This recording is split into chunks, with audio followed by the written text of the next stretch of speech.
Hello, everybody, and welcome back to a brand new episode of NASCAR Heat for Jeff Gordon, Drive for 5. Here we go to Kansas Speedway today, and obviously a track that I've struggled at in the past, and you're going to see right here in qualifying, we struggled quite a bit hitting that wall actually through turns 4. I came across the line with a 31.758, and we qualified P24 here today. This is the cutoff race for the round of 12 that will start in the next episode, where we come in now just 13 points to the good, as Jeff Gordon obviously here in the 24 car trying to keep that Drive for 5 alive. And if we can just make it to that next round, that'd be big for us, because I think that really Martinsville is going to be our best opportunity to maybe punch our ticket into that final 4 here as Jeff Gordon. I think if we honestly don't win Martinsville, I think our chances of making the final 4 with Jeff Gordon are going to be pretty low. So we're going to obviously have to focus on this race first here, because we're only at 13 points to the good. Kansas is a track I've struggled at in the past, and the green flag is out, and the round of 12 Eliminator is underway. I should say it's 8 drivers that are left after this race. I think I said it was 12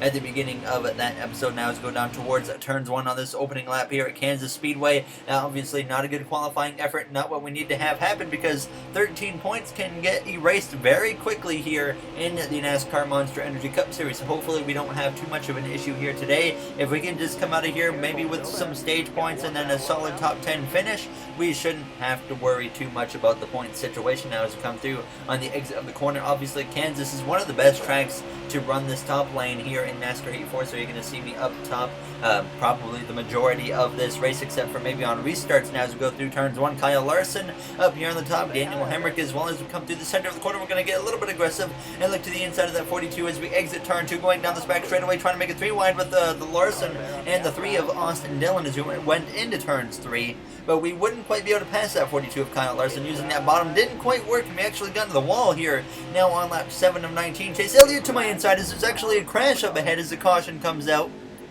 We got into the back of our teammate Jimmy Johnson, and it's actually a pretty big incident here with maybe some playoff drivers. I couldn't find a replay of what happened, but it decided with the damage we got, we might as well come to the pit lane, because we were running 17th at the time of this caution. I was like, there's no way we're going to get stage points with the way the car was. It was way too tight. That was my biggest issue, so I decided we would come to the pit lane and see what we can do here, because running 17th was going to get us nowhere. As the green flag, though, was back out here, and obviously there's a bit of a glitch where if you get into like another car's incident after a caution comes out, your next restart is really slow. It also happens at play tracks without hitting anyone, which is weird, but sure enough, on the next lap or so, we're coming to the end of this first and opening lap of the restart, we would come through passing all of these guys, no problems at all. We would actually have these 4 fresh tires, so we were moving our way through the field pretty quickly. Now 6 to go on the stage, up inside the top 20. It was looking like we actually might not get to that top 10, because actually William Byron, he was continuing to drive away from me at this point. We come to the final lap of the first stage, and we had only driven up to about P18, P17 or so, battling with the 10 of Eric Almirola as we went down this back straightaway. Larson and Byron side by side up ahead. We were P17 at the time of that caution, and right now we run P17 as we come through turns 3 and turns 4 for the final time here in this first and opening stage at Kansas Speedway. We exit the corner, thankfully in front of Almirola, but not a good first stage result here for us today, so we're trying to make things hard, I guess, for us here in Kansas now, as we probably lost a little bit of points here in this first and opening stage, but we would come to the pit lane once again for 2 cans of fuel, as well as we would take another set of 4 tires. And you see the wedge right now, it was at 49.2. I decided to put it down to 48.9 and hope that that would loosen the car up a bit, because still after that restart the car felt a little bit too tight. So we will get ready to go green here for the second stage at Kansas Speedway. We gained a bunch of positions up to P5, or 5 positions into P12 is what I mean to say there, as the second stage is underway. 17 laps here in stage 2, so a very good opportunity for us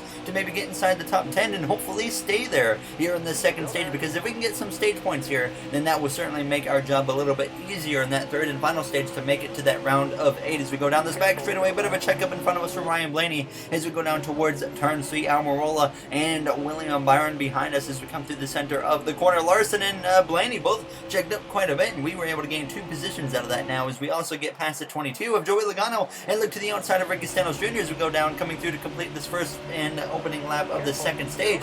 Now up inside the top 10 at this point as we come through turns 1. we would continuing battling with Logano, and we had actually gotten into the wall there battling with him as we came through now on that later in that second lap of the stage. So we actually lost a position and picked up some damage, a little bit of damage on the right side of the car. It's pretty minor, it wasn't really performance impacting, but we actually lost quite a bit of time to the guys that were in front of us, Logano and Byron driving away, and at this point the guys behind me, they were closing in, so I was a little bit concerned that we weren't going to get stage points because sure enough, going to lap 12 of 17 in the stage, Ryan Blaney, Ricky Stenhouse Jr. had all run me down as we exited turn 4, heading down this front straightaway. Once again, the car still felt a little bit too tight on the long run, now with 5 laps to go in the second stage, and I unfortunately really didn't have anything for Blaney, for Ricky Stenhouse Jr., Jimmy Johnson, our teammate who was coming up into the picture now as we came through the center of the corner, so certainly losing hope at the end of this second stage here in Kansas, and sure enough, Stenhouse, he had actually gone past Blaney now as we came through on lap 15, actually getting into the wall again as they went down through turns 1 and turn 2. You can just see how hard the car was pushing up the track. So we come through now on lap 17, the final lap in the second stage, running P14. Once I had actually gotten this draft, it was so much easier to hang with these guys now as we came through turns 1 and turns 2 on this final lap of the stage. Once again, drifting up the track into the wall just a little bit, but the caution comes out here with about 3/4 of a lap for ourselves left and ends the stage. We get P14, which means once again we likely lost a couple points. So my guess was at the time, I didn't do the mathematics for this at this point, but I was thinking we were probably coming into this last stage probably 8-9 points to the good or so, but obviously still work to do. We did a bit of a tire pressure adjustment, and I was a little weary of doing a wedge adjustment, but I decided to hold off and maybe see what happens here in this third and final stage as we lose 1 spot and drop down to P15.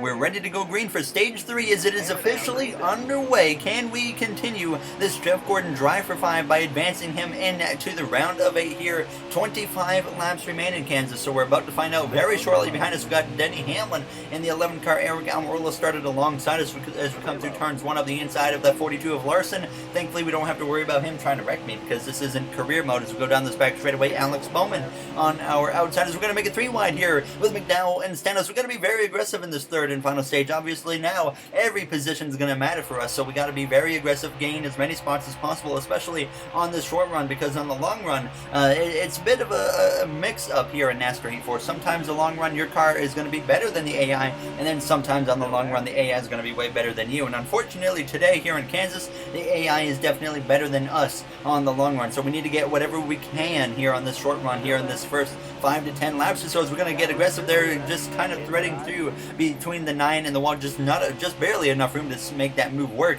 And sure enough, we would pass Logano, we would pass Tyler Reddick, we had moved all the way up into P5 as we came to lap 48, 20 laps to go as we hit 19 to go at the line there. But at this point now the car was starting to fall off a little bit again now as we came through turns 1 and turns 2. Eric Jones leading the way. He has been leading a good portion of this race so far, but now you can see, like I said, the car was certainly starting to fall off. And sure enough, Hamlin, Reddick, Bowman, Chase Elliott, Ryan Blaney had all gone past us, and we had dropped down now outside of the top 10 as we were battling with William Byron on my inside as we came through turns 3 and turns 4. So very unfortunate that the car was fading because we know that the point situation isn't great, but I felt like if we could just come over here at this point with the top 15, I think we were actually going to be in a pretty good position. But the caution, as you can tell, would come out here with just 15 laps to go, setting us up for a restart. I decided we got to make a wedge adjustment because the car just doesn't have what we need. But these late race restarts are going to be a benefit for us. We haven't run in the top 10 much today,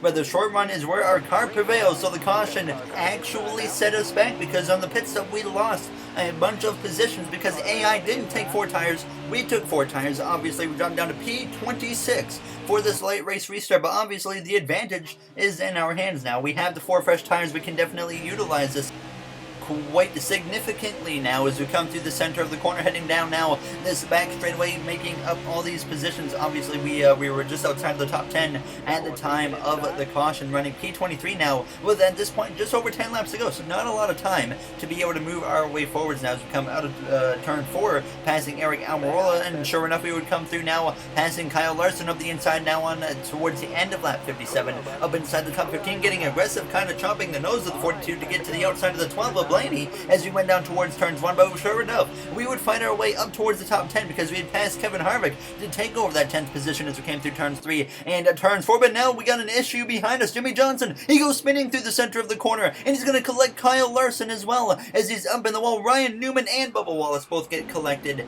as the caution comes out here with less than 10 laps to go. We did not come to the pit lane, but we had actually gotten passed by Harvick before that caution came out, so now we're P11 at the time of the restart. 5 laps to go here in Kansas, and at this point, if we can bring the car home inside really this top 15, we will be okay. But I'm going to get very aggressive here, making it 3 wide with Reddick and Kevin Harvick as we come through turns 1 and turns 2 as we exit the corner behind Joey Logano and the 22 Shell Pennzoil Ford Mustang for Penske Racing as we go down towards turn 3. We're going to make it 3 wide with him and the 11 of Denny Hamlin, and we're pushing way up the track through turns 3 and turns 4. But at this point, I just didn't really care. I just got really aggressive and stayed in the throttle, and sure enough, we would get clear of them. But after that, I pretty much had nothing because we come to just 2 laps to go, and I couldn't even get past Daniel Suarez, who was the next car ahead of me, and I started losing time at this point. But thankfully, we had just enough of a gap on the guys behind us that we didn't have to worry too much as we start this final lap here at Kansas Speedway. Didn't really expect a top 10 because we didn't really run in the top 10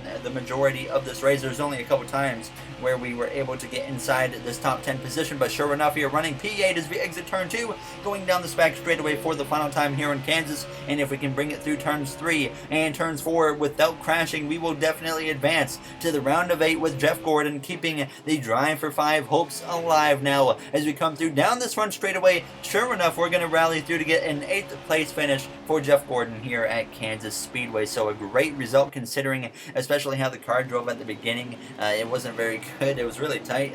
Eric Jones, I should mention, did win the race, but he's not in the playoffs now, as we actually came into this race 13 to the good, and we leave this race 13 to the good. And there you saw the 4 drivers out. Kyle Larson, one of them included, he got caught up in that Jimmy Johnson crash, which is unfortunate. But as always, if you guys did enjoy this episode, make sure to comment, like, and subscribe. Those would all be very appreciated. Not a lot of episodes to go in this Drive for 5 series, but there you see the grid going into it. We probably will need to win Martinsville, so I'm going to give it everything I've got there for you guys. So I will see you guys in the next one.